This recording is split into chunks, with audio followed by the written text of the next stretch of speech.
Maka sebelum nyawa di tenggorokan itu, Allah mengatakan, qul ya ibadiyalladzina asrafu ala anfusihim la taqnatu min rahmatillah innallaha yaghfiru dzunuba jami'a innahu huwal ghafurur rahim. Katakan ya Muhammad, wahai hamba-hambaku, orang-orang yang mereka melampaui batas terhadap diri mereka, jangan putus asa dari rahmat Allah. Bertobat, karena Allah itu mengampuni dosa seseluruhnya, dan Dia Maha Pengampun lagi Maha Pengasih. Dia Allah Maha Pengampun lagi Maha Pengasih. Kalau kita tahu Allah Maha Pengampun, artinya Allah akan mengampuni dosa-dosa hambanya. Kalau Allah itu Maha Pengasih, artinya Allah merahmati dan menyayangi hamba-hambanya yang minta ampun kepadanya. Allah itu senantiasa membuka pintu ampunannya. Kapanpun dosa yang kita lakukan di siang hari, Allah buka ampunannya di malam hari. Dosa yang kita lakukan di malam hari, Allah buka ampunannya di siang hari. Terkadang kitanya yang malas bertobat, kitanya yang tidak mau berubah, kitanya yang mendolimi diri sendiri dan tidak mau minta ampun kepada Allah. Itu yang jadi masalah. Akhirnya ketika dosa-dosa sudah menumpuk, rasanya tidak bisa diampuni Allah, mulailah dia putus asa dan merasa dia layak masuk neraka. Dan putus asa itu sebesar-besarnya dosa besar. Maka kalau kita melakukan dosa, teruslah bertobat. Besok melakukan dosa lagi, tobat lagi. Besoknya lusanya melakukan dosa, tobat lagi. Karena Imam Ghazali mengatakan dosa itu ibarat debu dalam kaca. Kaca itu kalau kita bersihkan, kita lap tiap hari, Bu, walaupun hari-hari kaca itu ditempeli debu, kan enak bersihkannya, Bu. Tapi coba kalau seandainya kaca itu tidak dibersihkan, setiap hari kena debu, besoknya kena debu, lusanya kena debu, bulan depannya kena debu, tahun depannya kena debu, dan tidak pernah dibersihkan. Tiba-tiba ingin membersihkan, apa enggak sulit membersihkannya tuh? Begitulah dosa kalau digempur dengan tobat dan istighfar, maka kita akan menjadi bersih ketika berpulang ke hadapan Allah.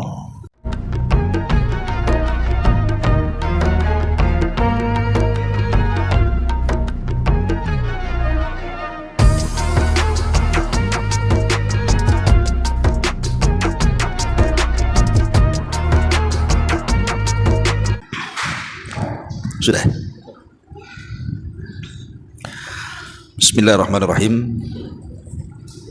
Assalamualaikum warahmatullahi wabarakatuh.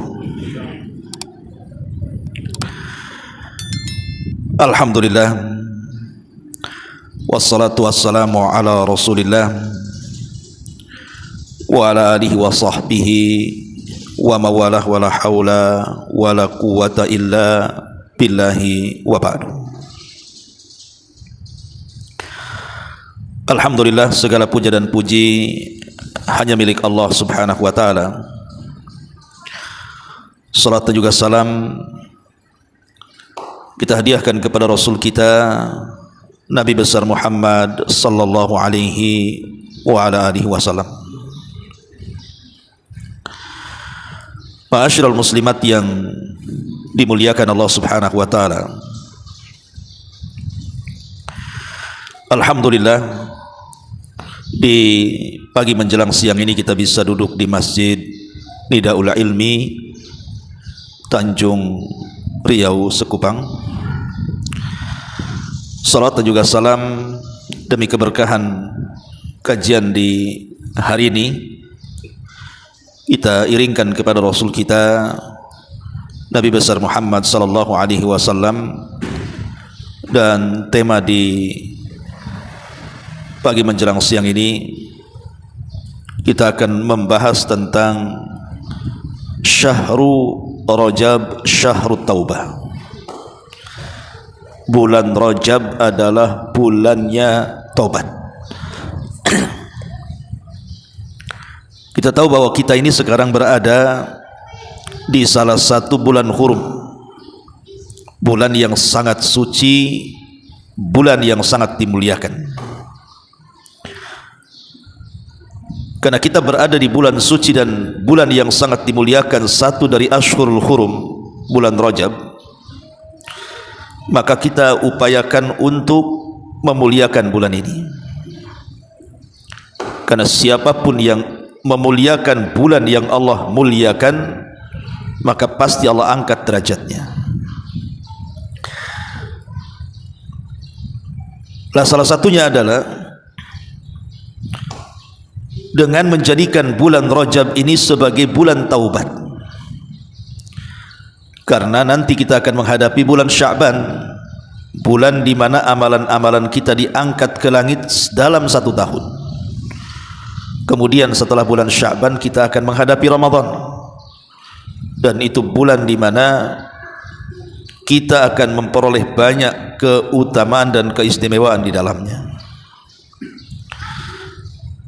Ma'asyiral muslimat yang dimuliakan Allah Subhanahu wa taala, cerita tentang taubat. Taubat ini amalan yang paling dicintai Allah Subhanahu wa taala. Karena Allah Subhanahu wa taala yang berfirman, "Innallaha yuhibbut tawwabina wa yuhibbul mutatahhirin." Allah itu suka dengan orang-orang yang bertobat dan suka dengan orang-orang yang bersuci. Karena tobat adalah amalan yang sangat dicintai Allah Subhanahu wa taala, maka teruslah kita mengamalkan amalan ini setiap kita melakukan dosa. Karena manusia itu adalah makhluk yang tidak mungkin lepas dari salah dan dosa. Bukan berarti orang baik itu orang yang tidak pernah melakukan dosa, karena tidak mungkin orang itu tidak melakukan dosa. Tapi orang yang baik itu adalah orang yang kalau dia berdosa, dia segera bertobat, dan dosanya dia jadikan pelajaran untuk masa yang akan datang supaya tidak mengulang. Itulah yang disabdakan Nabi SAW, kullu bani Adam khatta'un wa khairul khatta'ina tawwabun. Setiap anak Adam itu pasti melakukan salah dan dosa, tapi sebaik-baik orang yang melakukan salah dan dosa itu adalah orang-orang yang segera bertobat kepada Allah Azza wa Jalla. Ma'asyiral muslimat yang dimuliakan Allah Subhanahu wa taala, sebelum saya bentangkan pembahasan taubat ini, kita akan mengenal tentang fadilahnya dulu. Karena sebuah amalan itu, kalau tahu fadilahnya, tahu keutamaannya, maka kita akan semakin semangat untuk melakukannya. Apa saja keutamaan orang yang bertobat itu? Yang pertama, keutamaan orang yang bertobat itu mahabbatullahi littaib. Dia akan mendapatkan kecintaan Allah bagi siapapun yang bertobat kepada Allah Azza wa Jalla. Dan meraih kecintaan Allah Subhanahu wa taala itu penting. Karena kalau Allah Subhanahu wa taala sudah cinta dengan kita, maka Allah akan mengajak para malaikat untuk cinta dengan kita. Dan apabila para malaikat seluruhnya sudah cinta dengan kita karena kecintaan Allah dengan kita, maka Allah akan tanamkan kecintaan kepada penduduk bumi untuk cinta kepada kita. Sebagaimana hadis yang sering saya jelaskan, innallaha idza ahabba 'abdan nadahu Jibril. Kalau Allah Subhanahu wa taala suka dengan seorang hamba, maka malaikat yang pertama dipanggil adalah Jibril. Kemudian Allah mengatakan kepada Jibril, ya Jibril, inni uhibbu fulanan fa ahibbahu. Wahai Jibril, aku suka dengan si fulan, kok juga harus suka dengan si fulan? Maka kemudian Jibril pun menanamkan suka kepada hamba yang Allah sukai.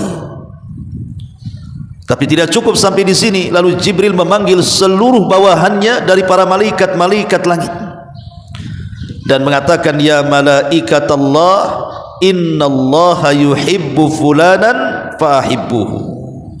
Wahai malaikat-malaikat Allah dimanapun kalian berada, Allah sudah suka dengan si fulan, maka sukailah si fulan karena kesukaan Allah kepada si fulan.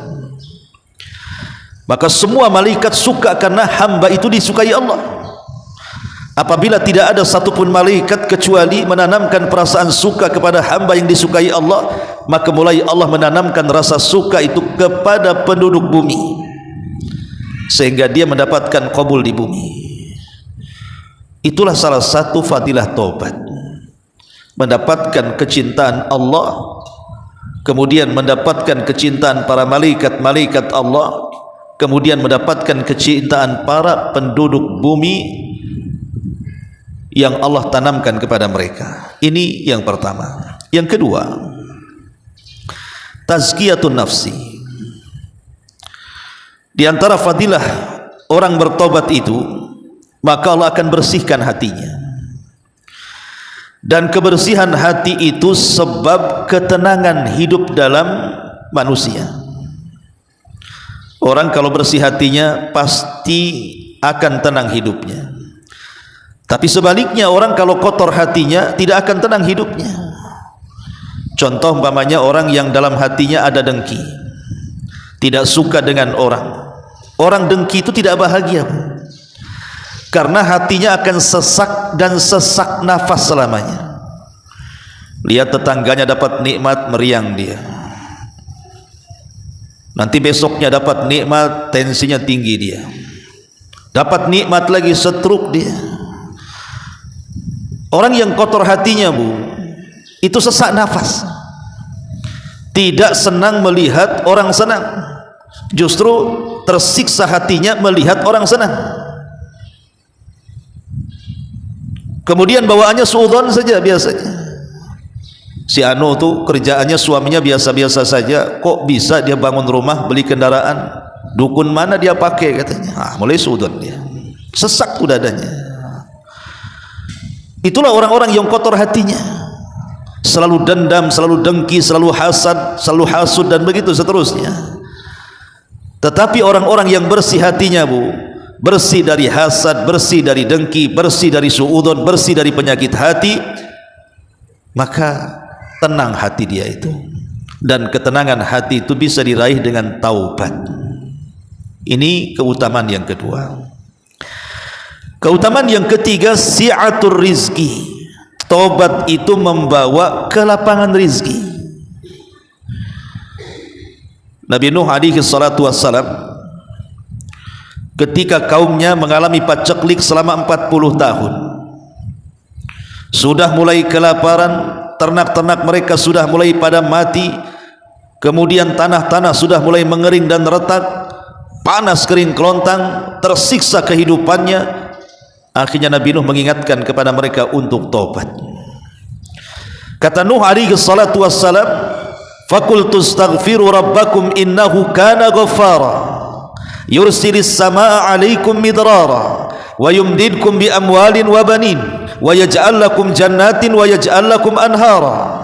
Nuh mengatakan kepada kaumnya, beristighfarlah kalian. Ini paceklik sudah lama, 40 tahun menimpa kalian. Istighfar kalian, taubat kalian, minta ampun kalian.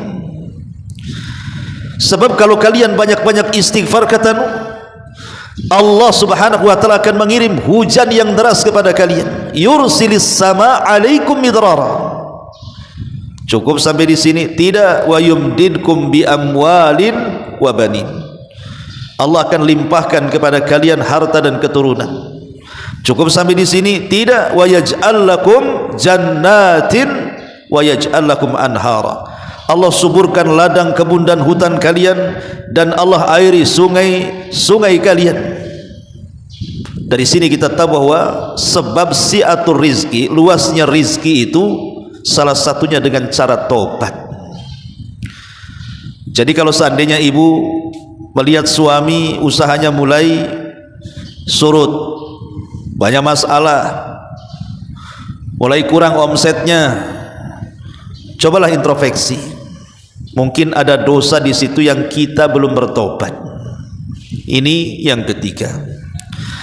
Kemudian yang keempat, raf'ul bala 'anin nas. Tobat itu bisa mengangkat bala, bisa mengangkat musibah. Lihat para nabi dan rasul, ketika kaumnya disuruh untuk kembali ke dalam tauhid, kembali kepada agama, diingatkan soal tobat, tapi mereka malah menentang nabinya, turun azab kepada mereka. Tapi lihat kaum-kaum para nabi, yang mereka kemudian sebelum turun azab mereka bertobat, tak jadi bala turun tuh. Contoh umpamanya kisah kaumnya Nabi Yunus. Nabi Yunus sudah bertahun-tahun berdakwah kepada kaumnya, enggak didengar. Akhirnya Nabi Yunus juga manusia, ada saat-saatnya dia marah. Kemudian Nabi Yunus berdoa kepada Allah Subhanahu wa taala agar Allah menurunkan azabnya sebelum 3 hari. Kemudian Nabi Yunus pergi dari kaumnya padahal belum disuruh. Setelah ketidakadaan Nabi Yunus di kaumnya, mulailah kaumnya terasa ada tanda-tanda azab yang mau turun. Hari pertama lewat, hari kedua lewat, hari ketiga nampak tu azab hampir Allah timpakan kepada kaum Nabi Yunus. Tapi tiba-tiba satu kampung beriman. Ketika Nabi Yunus sudah pergi, baru mereka beriman. Setelah kemudian beriman, maka Allah tarik lagi azabnya dan tidak jadi menimpakannya. Itulah tobat, Bu, mengangkat bala. Jadi sebelum bala Allah Subhanahu wa taala turun kepada kita, bertobat. Sebelum datang penyakit dari zina, tobat dari zina. Jangan nunggu datang penyakit baru tobat. Sebelum kemudian seret ekonomi karena banyaknya curang dalam perniagaan, ataupun dikirimkan penguasa-penguasa zalim, atau mungkin dikirimkan paceklik yang berkepanjangan, sebelum itu turun perbaiki jual belinya. Jangan suka mengurang-urang takaran, mengurang-urang timbangan, curang dalam jualan dan dagangan, mulai perbaiki muamalahnya. Karena Rasul yang mengatakan, ketika seseorang mengurang-urang takaran dan timbangan, kata Rasul, malam yangqus al-mikyala wal mizan illa ukhidu bis sinin wa syiddatil ma'unati wa jawri sultani alaihim. Ketika sebuah kaum sudah mulai mengurang-urang takaran, timbangan, curang dalam berdagang, kecuali Allah akan kirim kepada mereka paceklik yang berkepanjangan, susahnya ekonomi, dan dikirim penguasa-penguasa zalim kepada kita. Na'udzubillah. Maka sebelum bala itu turun, bertobatlah kepada Allah. Kemudian yang kelima, at-taubatu tajlibur rahatun nafsiyah wat tuma'nina. Bahwa tobat itu bisa menjadikan setiap jiwa-jiwa menjadi tenang, tidak terbebani. Umpamanya ibu berbuat jahat kepada kawannya, mungkin dengan cara ghibah, mungkin dengan cara namimah, mungkin dengan cara dusta dan yang lainnya. Tentu orang-orang yang mulai dapat hidayah hatinya merasa rungsepkan buah hatinya itu, karena merasa punya dosa kepada orang. Tapi setelah kemudian kita bertobat, kita datanglah ke teman kita, minta maafnya, kemudian kita dapat maaf dari kawannya, itu rasanya plong. Kenapa? Alhamdulillah kawan saya sudah memaafkan, hatinya tenang. Ustaz, saya sudah bolak-balik minta maaf, tak juga dikasih maaf, terus minta maaf. Kalau terus-terusan minta maaf tak dikasih maaf, pokoknya ibu sudah minta maaf, urusan dia ngasih maaf atau tidak, urusan dia dengan Allah. Ma'asyiral muslimat yang dimuliakan Allah Subhanahu wa taala. Jadi yang kelima, taubat itu bisa menenangkan jiwa. Yang keenam, taubat itu tariqun ilal jannah. Taubat itu salah satu jalan yang bisa menghantarkan kita ke dalam surga.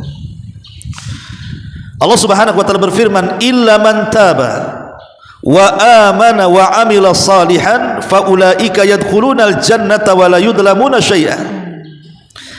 Kecuali orang yang taubat dan beriman serta beramal saleh, kata Allah, maka mereka akan dimasukkan ke dalam surga dan mereka tidak akan didolimi sedikit pun di dalamnya. Subhanallah. Kalau kita ingin surga, bertobat.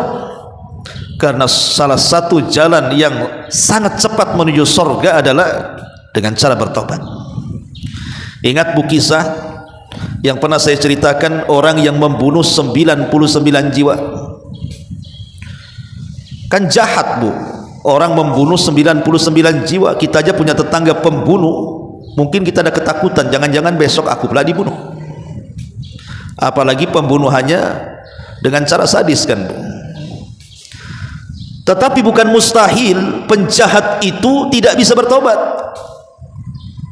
Mungkin penjahat itu bisa bertobat, karena manusia itu ada akal juga. Sampai kapan dia seperti itu? Akhirnya kemudian datanglah hidayah menyapa orang yang membunuh 99 jiwa itu. Kemudian dia ada keinginan untuk bertobat. Akhirnya kemudian dia mencoba mencari orang yang bisa menunjuki dia akan tobatnya. Datang dia kepada seorang rahib, tapi jahil. Jadi waktu ditanya, orang kayak aku yang sudah membunuh 99 jiwa kira-kira ada tak tuh peluang tobat? Kata si rahib jahil, tak ada katanya. Dosamu sudah membumbung ke langit katanya. Marah dia, timbul emosinya. Akhirnya ditusuklah si rahib jahil ini, mati bu. Genap jadi 100 jiwa dia pun bunuh tuh. Tapi dia tidak menyesal dan terus, maksudnya tidak putus asa, dan terus mencari orang yang bisa membimbing dia untuk bertobat. Alhamdulillah dia ketemu dengan seorang rahib tapi alim. Kemudian bertanya, ada enggak cara tobat bagiku yang sudah membunuh 100 jiwa? Kata si rahib alim ini, oh ada, karena dia punya ilmu, dia bisa berikan fatwa. Ada, tapi syaratnya kau datang ke kampung anu, di situ banyak orang soleh, banyak orang alim, belajar kau di situ. Akhirnya kemudian dia pun mulai melakukan safar sesuai arahan orang alim tadi. Tapi Allah takdirkan di tengah jalan tiba-tiba kehabisan bekal, kelaparan, kemudian mati. Belum sampai ke tempat kampung yang dituju yang banyak orang alim ahli ibadah, tempat dia akan bertobat.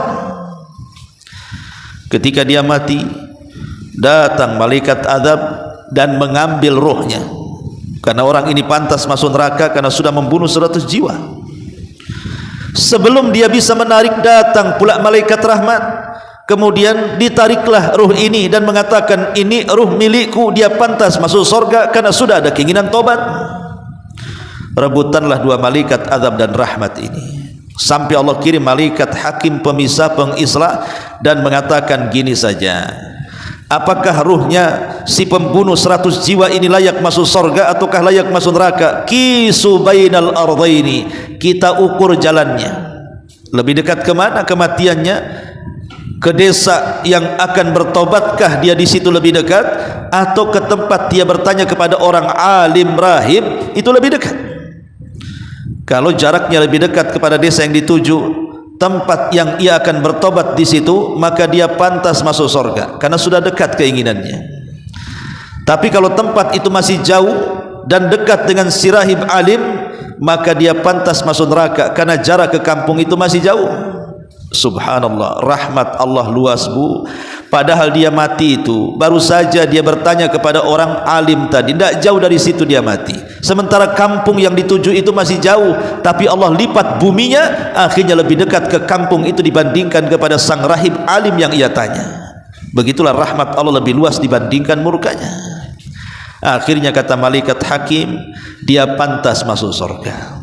Lihat, taubat itu menjadikan wasilah masuk ke dalam surga. Ini yang keenam. Kemudian yang kelima, bahwa taubat itu menjadikan para malaikat Allah Subhanahu wa taala, mereka akan mendoakan kebaikan kepada kita. Malaikat-malaikat Allah, mereka akan mendoakan kebaikan kita. Allah Subhanahu wa taala berfirman, alladzina yahmiluna al-arsha wa man hawlahu yusabbihuna bihamdi rabbihim wa yu'minuna bi wa yastaghfiru lilladzina amanu rabbana wasi'ta kulla syai'in rahmatan wa ilma faghfir lilladzina tabu. Syahidnya dalam ayat ini adalah faghfir lilladzina tabu wattaba'u sabila wa qihim adzabal jahim. Dan para malaikat yang memikul arsy Allah dan malaikat yang di sekitarnya, mereka bertasbih dengan memuji Rabb mereka, beriman dengan Allah dan memintakan ampun kepada orang-orang yang beriman seraya mengatakan, Rabb kami amat luas rahmatmu atas segala sesuatu dan amat luas pengetahuanmu atas segala sesuatu. Kemudian malaikat mengatakan, faghfir, maka ampunilah ya Rabb, lilladzina tabu, kalau ada manusia-manusia yang bertobat. Jadi kalau kita bertobat, maka para malaikat-malaikat Allah itu akan mengagumi kita dan akan berdoa kebaikan kepada kita, Bu. Didoakan para malaikat. Luar biasa, Bu. Ya. Ma'asyiral muslimat yang dimuliakan Allah Azza wa Jalla. Kemudian juga berikutnya di antara fadilah taubat adalah Allah akan menggugurkan seluruh dosanya. Allah akan gugurkan semua keburukan-keburukannya. Allah mengatakan, innal hasanat yudhibnas sayyi'at. Sesungguhnya kebaikan-kebaikan itu bisa menghapuskan keburukan-keburukan. Nabi SAW mengatakan, at-taubatu tahjubu ma qabla. Taubat itu bisa menghilangkan dosa yang sebelumnya kita lakukan. Kalau sebelumnya kita melakukan dosa apa saja, kemudian kita betul-betul bertobat dengan taubatan nasuha, Bu, maka tobat itu bisa menghapus dosa-dosa sebelum kita. Dan seabrek lagi tentang keutamaan dan kemuliaan orang yang bertobat, Bu. Kemudian yang kedua yang kita bahas, lalu bagaimana caranya supaya tobat-tobat kita ini diterima Allah Azza wa Jalla? Bagaimana caranya, Bu? Pertama, siapkan keikhlasan kita kepada Allah. Jadi betul-betul tobat kita itu karena Allah, ikhlas karena Allah, bukan karena yang lainnya.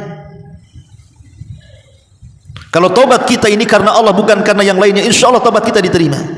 Maksud tobat karena yang lain itu karena banyak orang yang tobat bukan karena Allah. Umpamanya ada seorang laki-laki yang ingin menikah dengan seorang wanita muslimah, dia non muslim, kemudian akhirnya pura-pura bersyahadat, padahal dia nggak sungguhan masuk Islam, Bu. Dia hanya ingin menikah saja. Itu bukan karena Allah. Makanya kalau orang masuk Islam hanya karena unsur duniawi saja, lihat berubah nggak kehidupannya? Kayaknya sama aja. Tingkah laku ketika kafir seperti itu, masuk Islam juga seperti itu. Tak nampak dia sholat, tak nampak dia zikir, tak nampak dia belajar, tak nampak dia baca Quran, dan begitu seterusnya. Karena tobatnya bukan karena Allah. Tapi lihat, karena tobatnya karena Allah, dia sungguh-sungguh belajar. Setelah dia masuk Islam, dia akan gali itu Islam, ya. Jadi tobat itu karena Allah.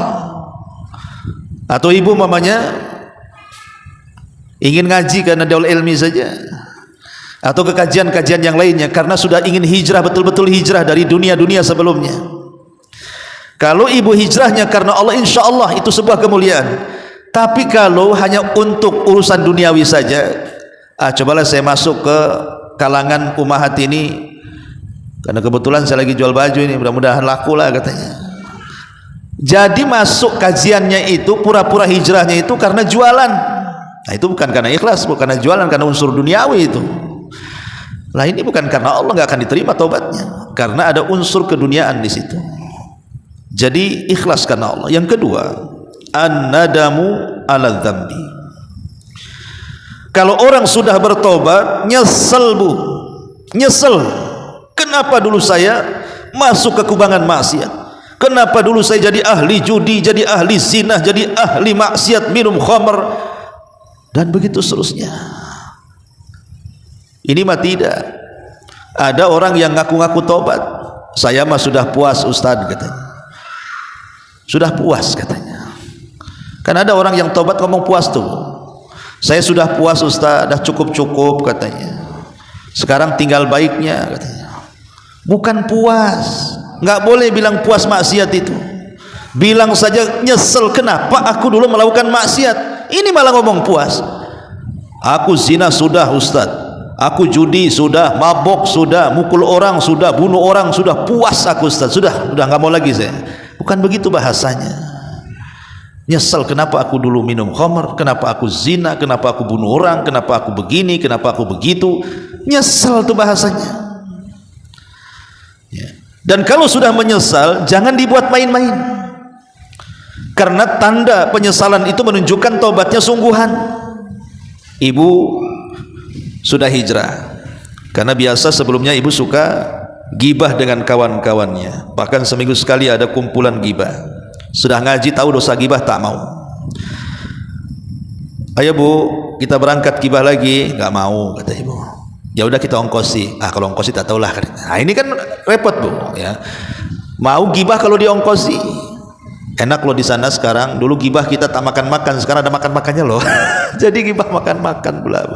Nah ini kan godaan-godaan yang seperti ini bu. Ini menunjukkan ketidaksungguhan dan ketidakmenyesalan. Jadi kalau tobat ya betul-betul nyesel, ya nyesel, jangan main-main lagi. Karena biasanya dari penyesalan ini nanti naik ke yang ketiga, al-iqla anhu. Al-iqla anhu itu artinya betul-betul dia menjauhi sarana-sarana, wasilah-wasilah yang mendekati maksiatnya.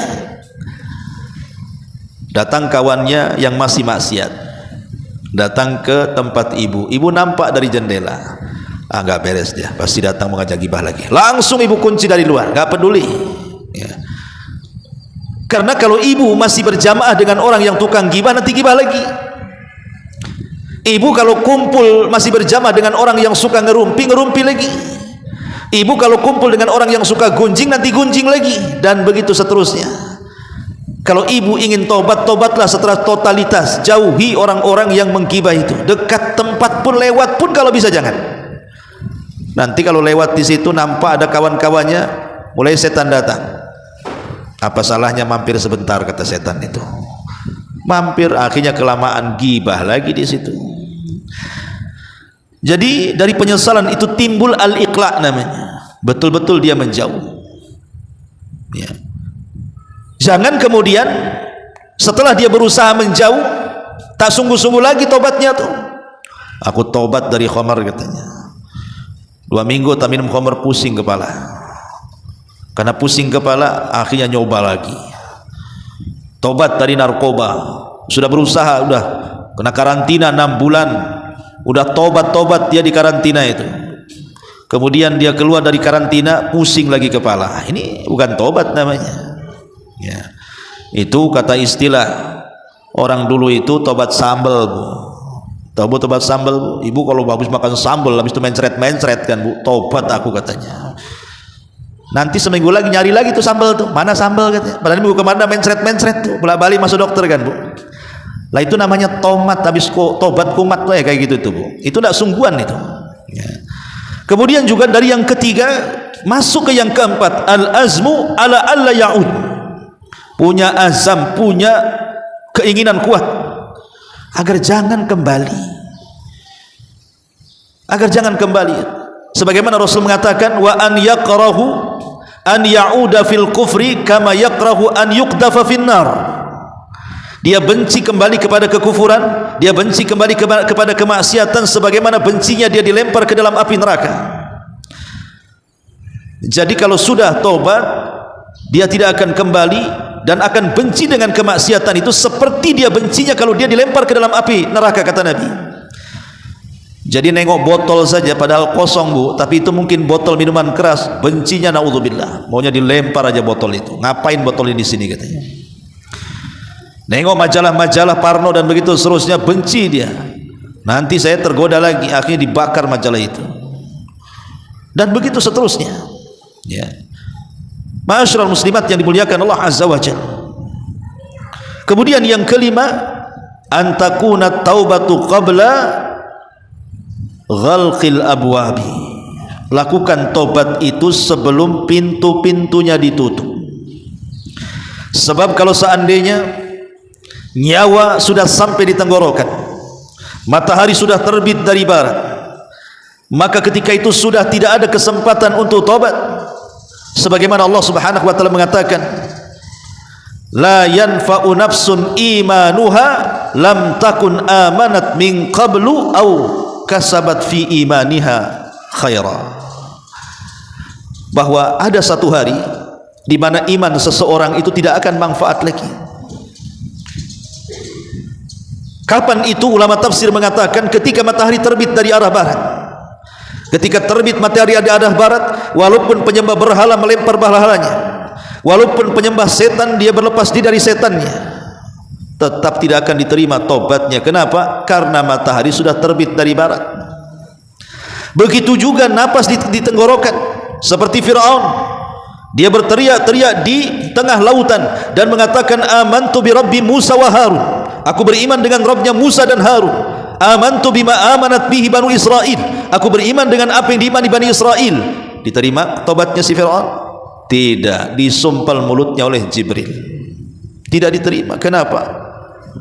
Karena nyawa sudah di tenggorokan. Kalau sudah nyawa di tenggorokan itu tidak akan bisa bertobat. Jangan kemudian kita ini tobat ketika jantung sudah dipasangi dengan oksigen, suara sudah krak-krok dan mau mati. Mana dia mau tobat? Maka sebelum nyawa di tenggorokan itu, Allah mengatakan, kul ya ibadiyalladzina asrafu ala anfusihim la taqnatu min rahmatillah innallaha yaghfiru dzunuba jami'a innahu huwal ghafurur rahim. Katakan ya Muhammad, wahai hamba-hambaku, orang-orang yang mereka melampaui batas terhadap diri mereka, jangan putus asa dari rahmat Allah. Bertobat, karena Allah itu mengampuni dosa seseluruhnya, dan Dia Maha Pengampun lagi Maha Pengasih. Dia Allah Maha Pengampun lagi Maha Pengasih. Kalau kita tahu Allah Maha Pengampun, artinya Allah akan mengampuni dosa-dosa hambanya. Kalau Allah itu Maha Pengasih, artinya Allah merahmati dan menyayangi hamba-hambanya yang minta ampun kepadanya. Allah itu senantiasa membuka pintu ampunannya. Kapanpun dosa yang kita lakukan di siang hari, Allah buka ampunannya di malam hari. Dosa yang kita lakukan di malam hari, Allah buka ampunannya di siang hari. Terkadang kitanya yang malas bertobat, kitanya yang tidak mau berubah, kitanya yang menzalimi diri sendiri dan tidak mau minta ampun kepada Allah. Itu yang jadi masalah. Akhirnya ketika dosa-dosa sudah menumpuk, rasanya tidak bisa diampuni Allah, mulailah dia putus asa dan merasa dia layak masuk neraka. Dan putus asa itu sebesar-besarnya dosa besar. Maka kalau kita melakukan dosa, teruslah bertobat. Besok melakukan dosa lagi, tobat lagi. Besoknya lusanya melakukan dosa, tobat lagi. Karena Imam Ghazali mengatakan dosa itu ibarat debu dalam kaca. Kaca itu kalau kita bersihkan, kita lap tiap hari, Bu, walaupun hari-hari kaca itu ditempeli debu, kan enak bersihkannya, Bu. Tapi coba kalau seandainya kaca itu tidak dibersihkan, setiap hari kena debu, besoknya kena debu, lusanya kena debu, bulan depannya kena debu, tahun depannya kena debu, dan tidak pernah dibersihkan. Tiba-tiba ingin membersihkan, apa enggak sulit membersihkannya tuh? Begitulah dosa kalau digempur dengan tobat dan istighfar, maka kita akan menjadi bersih ketika berpulang ke hadapan Allah. Ma'asyiral muslimat yang dimuliakan Allah Subhanahu wa taala. Tapi tobat itu kan ada alamatnya, Bu. Kita sudah ikhlas, kita sudah menyesal, kita sudah berjanji, kita sudah meninggalkan dosa, kemudian berjanji untuk tidak mengulangi. Dan kalau berkaitan dengan hukukul adami, kita kembalikan tuh barang-barang orang, itu bentuk tobatnya, anggaplah sudah dilakukannya. Lalu apa ciri-cirinya bahwa tobat itu diterima? Kan harus ada ciri-cirinya, Bu. Maka ulama menjelaskan ciri-ciri tobat ibu diterima itu, yang pertama biasanya tampak dari lidahnya, Bu. Tampak dari lisannya. Kalau dulunya ibu tukang fitnah, setelah tobat jadi tukang damai. Ibu dulunya tukang gibah, setelah tobat maka ibu tukang muji orang. Dulunya ibu tukang adu domba namimah, sekarang ibu juru damai. Dan begitu seterusnya. Yang dulunya lisan itu kalau ngomong nyelekit, bukan main nyakiti perasaan orang, lisannya setajam silet kater, dan begitu seterusnya. Mulai setelah tobat, diperbaiki lisannya, mulai santun, mulai sopan, mulai baik, ditata diksi katanya, mufrodatnya mulai dihalusi lagi, dan begitu seterusnya. Nampak tuh, Bu, orang kalau diterima tobat itu nampak dari lisannya biasanya. Kalau tobat dengan tidak tobat sama saja, kasar lisannya, itu belum tampak tuh diterima tobatnya tuh. Sebelum tobat biasa ngomong setan, setelah tobat jadi genderowo. Apa bedanya setan dengan genderowo tuh? Toh itu setan-setan juga kan begitu. Jadi kalau sudah tobat itu hindarilah kata-kata binatang, hindarilah kata-kata laknat, hindarilah kata-kata setan, dan begitu seterusnya. karena kalimat ini membahayakan. Yang kedua, tampak dari hatinya. Tampak dari hatinya, kalau dulu emosian, kalau dulu mudah tersinggung, kalau dulu dengkian, kalau dulu hasatan, kalau dulu dendaman, nampak ini. Saya lihat dulu itu Umi Anu dulu, kalau udah ngomong depan dia saja langsung tersinggung. Sekarang tenang-tenang saja. Apa ada tobat ya dia ya, katanya. Bukan tobat melamun Ustaz, ketika dengar aja dia itu. Jadi nampak di hatinya. Dari mana nampak hatinya? Ya tadi, kalau tetangganya dapat nikmat, gusar hidupnya, naik darah tingginya, naik kolesterolnya, naik demamnya, itu hatinya masih kotor. Kemudian yang ketiga, tidak berteman dengan orang jahat. Nampak sudah mulai menghindari, malas. Kalau dulu-dulu itu masih hidupnya masih ya, mungkin masuk ke dunia remang-remang, ke dunia hitam-hitam dan begitu seterusnya. Setelah tobat, dia tidak mau bergaul lagi, mulai menghindari manusia, mulai milih-milih kawan, mulai milih-milih teman. Ini pantas ditemani, ini tidak. Ini kalau pertama nanti balik lagi ke sana. Pokoknya dia akan tampak dari pertemanannya. Dia akan memilih teman-teman yang baik dan akan memilih dan tidak akan memilih teman-teman yang jahat. Kemudian juga nampak dari pengetahuannya. Kalau orang sudah bertobat itu dia rajin untuk belajar.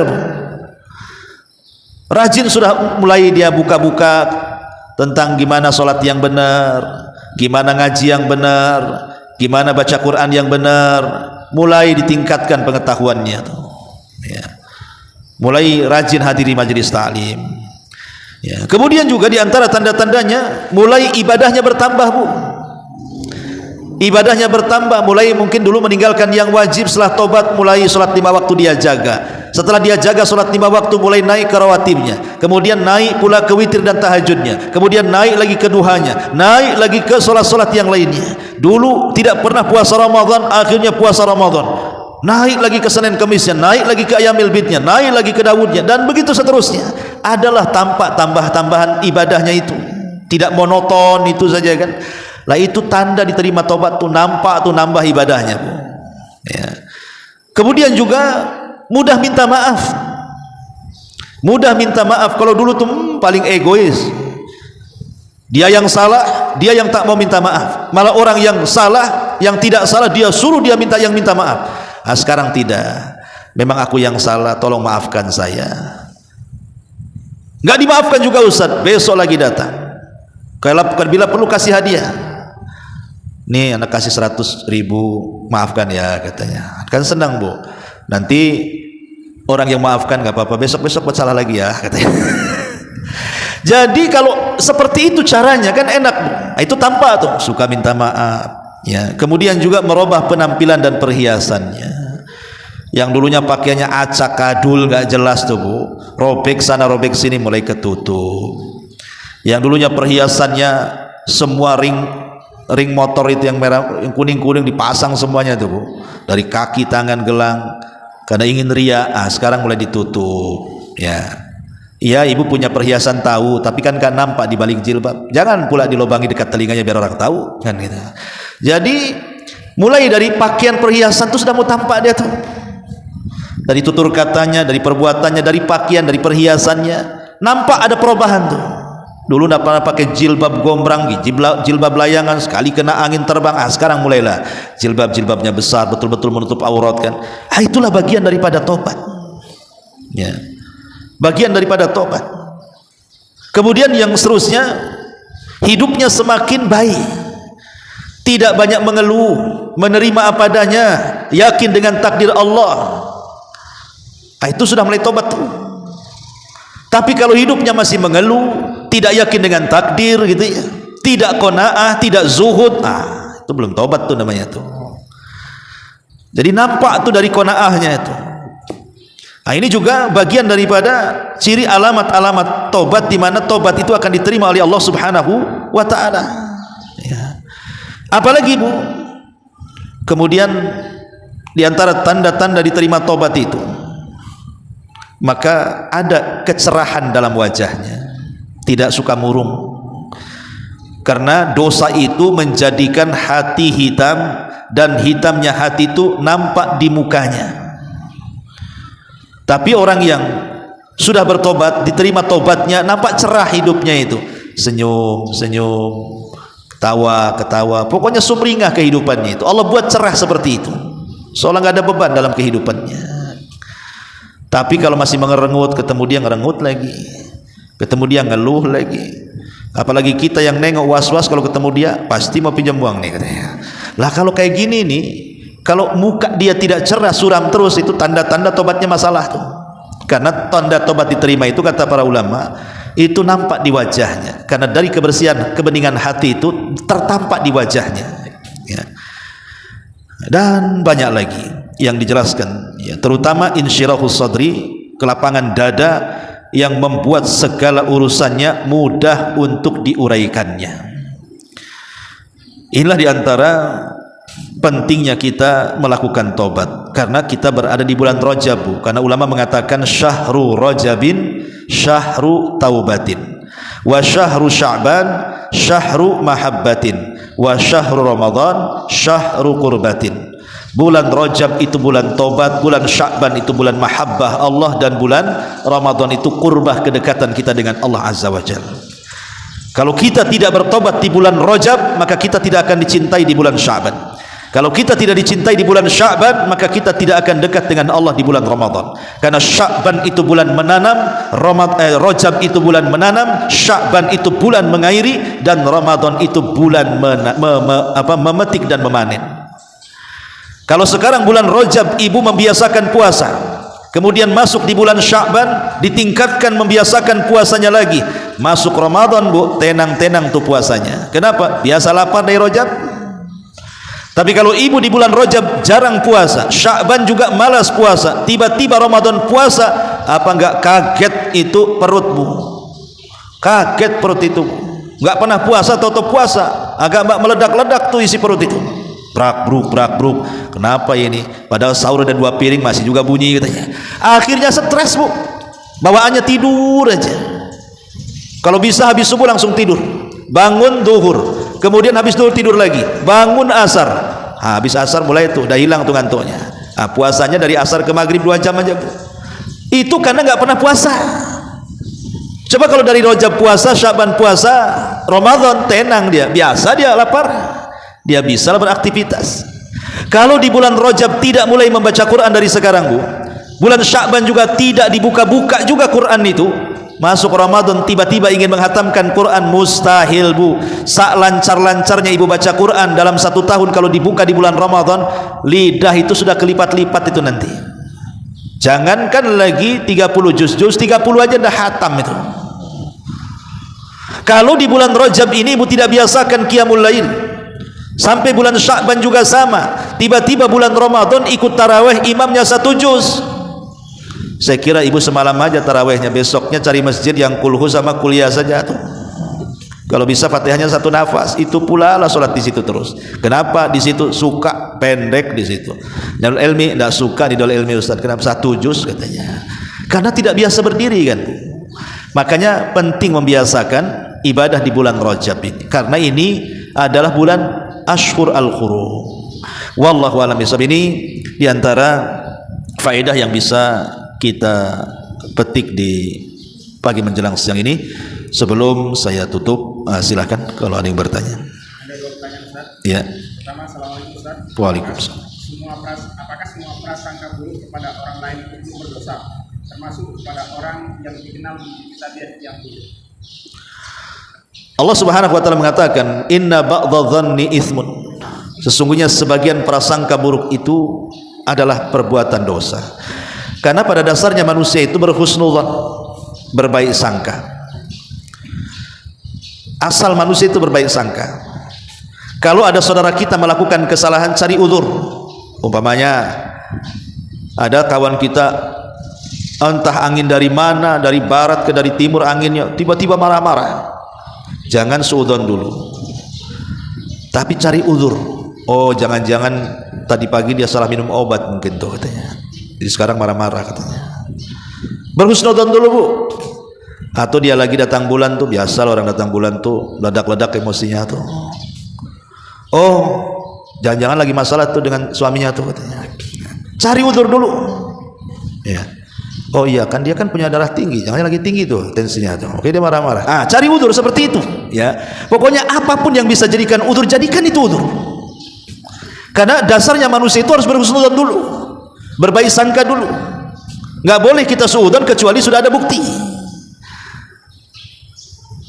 Jadi betul-betul bukti dulu nampak kalau dia orang jahat, baru kita katakan jahat. Kalau belum ada bukti, hanya prasangka-prasangka, tidak boleh kita berprasangka buruk kepada orang. Wallahu a'lam. Mohon kiat jaga hati dan perilaku di masa transisi hijrah, karena semua mata dan telinga tertuju kepada kami. Iya, memang begitu. Orang yang hijrah itu akan jadi selebriti sesaat biasanya. Umpamanya di kampung semua buka aurat, ibu pula satu-satunya gadis yang menutup aurat. Itu jadikan selebritis kampung tuh, biasa dibicarakan orang. Apalah katanya, nggak pantas lah. Inilah itu, mesti banyak pembicaraan. Itulah tantangan ujian saat hijrah, karena setan itu tidak rela kita ini menjadi baik. Maka dia akan mengerahkan pasukannya supaya orang yang mau hijrah ini bali maksiat.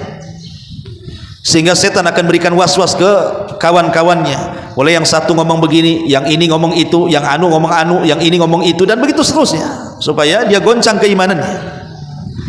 Makanya saat hijrah itu diperlukan satu keikhlasan. Harus ikhlas. Hijrahnya karena apa? Kalau karena Allah, insya Allah istiqomah. Kalau bukan karena Allah, sebentar saja hijrahnya. Kemudian yang kedua, sabar. Karena setiap kebaikan itu pasti akan ada musuh-musuh yang akan menghancurkan kebaikan. Setiap para nabi ada musuhnya. Likulin nabi ja'alna, gimana ayatnya? Kami jadikan tiap nabi musuh. Syayatinal insi wal jin. Terkadang musuh itu dari kalangan manusia dan jin. Maka karena orang berbuat jahat itu, orang berbuat baik itu tidak semuanya menerima kebaikan. Karena kalau kita meraih ridha manusia itu ghayatun la tuhsa, sesuatu yang mustahil. Kalau sudah, jangankan berbuat jahat, berbuat baik saja banyak orang tidak suka kok. Maka harus sabar. Kemudian yang ketiga, berkawan dengan orang-orang yang beristiqomah, berkawan dengan orang-orang soleh, supaya adalah tempat sharing di situ. Tapi kalau hidup sendirian dan ada kawan, stres nanti ya. Kemudian cari kajian-kajian, karena terkadang kita ini di dunia lebih mementingkan penyakit badan dibandingkan penyakit rohani. Harusnya kita harus lebih menyembuhkan penyakit rohani dibandingkan penyakit jasmani kan. Karena penyakit jasmani itu tidak menyebabkan orang masuk neraka, Bu. Penyakit jasmani itu tidak menyebabkan orang masuk neraka. Apa ada orang masuk neraka kemudian ditanya, "Kenapa kau masuk neraka?" "Gara-gara kanker ya Allah." Kanker itu tidak menjadikan orang masuk neraka, Bu. Kamu kenapa masuk neraka? Gara-gara kudis ya Allah. Kudis lo, nggak bisa orang masuk neraka gara-gara kudis tuh ya. Penyakit badan itu lo nggak bisa orang masukkan orang ke neraka itu. Yang memasukkan orang ke neraka itu penyakit hati, Bu. Hasad, dengki, iri, dendam, itulah yang memasukkan orang ke neraka tuh. Tapi banyak orang yang kemudian lebih memperhatikan mengobati penyakit badan dibandingkan mengobati penyakit hati. Sakit kepala sedikit saja langsung minum bodrek, meriang sedikit saja langsung beli antangin, ada sedikit-sedikit geras-geras langsung ke dokter, langsung. Tapi ketika hati mulai dengki, tidak berusaha diobati. Janganlah, ini nggak benar, ini suudzon, ini nggak ada, di pupuknya tuh dengki itu. Makanya penting hadir di majelis taklim seperti itu, penting supaya ada yang nasihati, Bu. Kalau orang tidak pernah hadir di majelis taklim, tidak ada yang nasihati. Ustadz, cukup saya tengok di YouTube. Iya betul, ngaji lewat YouTube itu bukan tidak bagus, itu menambah wawasan. Tapi lebih bagus lagi hadir di majelis taklim, karena di situ malaikat sedang turun mengepakkan sayapnya memintakan ampun dosa kita. Kemudian kita ini datang ke majelis taklim bawa dosa, pulang hilang dosa. Di situ lagi punya pengetahuan dan ilmu, banyaklah keutamaannya. Maka siramilah ruh dengan cara memenuhinya dengan ilmu, hadir di majelis taklim. Insyaallah ya, kalau kita berdoa kepada Allah, berkawan dengan orang-orang soleh, ikhlaskan niat karena Allah, kemudian bersihkan hati, hadir di majelis ilmu, insyaallah akan istiqomah. Insyaallah, sebagaimana Rasul mengatakan kepada seorang sahabat, namanya sahabat Ghasilul Malaika Handalah. Dia mengatakan walakin ya Handolata sa'atan sa'ah. Akan tapi wahai Handolah, kalau engkau ingin supaya tidak futur, sekali-kali kau sibuk dengan dunia, sekali-kali kau sibuk dengan akhirat. Jangan sibuk dengan dunia terus akhirat ditinggalkan, ya futur nantinya. Boleh sekali-kali kita ini sibuk dengan dunia, tapi luangkan waktu juga sibuk dengan akhirat, supaya jangan futur. Sekali-kali dalam seminggu itu adalah majelis-majelis ilmu yang kita hadiri di situ, supaya jangan futur. Tetapi kalau seandainya Allah takdirkan kita futur, maka jangan kefuturan itu kita lampiaskan kepada maksiat. Itu saja. Subhanakallahumma bihamdika asyhadu an la ilaha illa anta astaghfiruka wa atubu ilaik. Allahu taala alam. Assalamualaikum warahmatullahi wabarakatuh.